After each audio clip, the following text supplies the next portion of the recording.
محصولات شیری چیست؟ شیر و یوگورت یک نوع جرقات از جهت ترکیب فرق میکنند. شیر موعه، یوگورت باشد کمی غلیظ‌تر است. یوگورت پنیر، قیمق و تورق شیری بریده را از شیر حاصل میکنند. بنابراین آنها را محصولات شیری مینامند. قبل از آنکه شیر به جرقات تبدیل شود، چندین زینه‌ها را طی نموده کارکرد می شود که آن را فرمنتاسیا مینامند. به شرافت فرمنتاسیا جرقات ترشمزه می شود.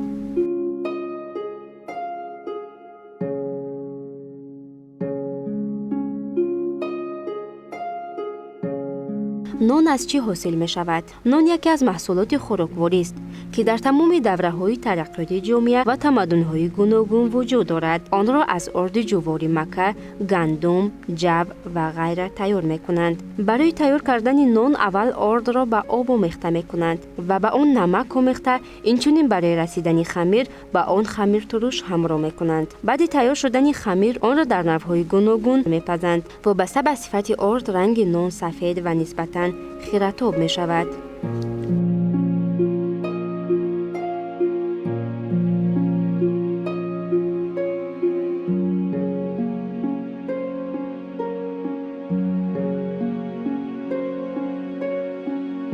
نخ چیست و آن را از چی استحصال می کنند؟ نخ رشته متریال نهایت باریک و مثل موی دراز می باشد. رشته را از نخ محصولات گوناگون پخته، ابریشم، پیله، کرنب و غیره می رسند. از رشته باشد متاهای گوناگون و ریسمان ها تیار می کنند. بعضی نخ ها طبیعی می شوند زیرا آنها را از رستنی های طبیعت، پخته، پشم حیوانات، پیله تیار می کنند.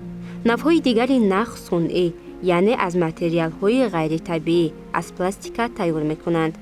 اینها نیلون، پلی استر و لیکر ها می باشند.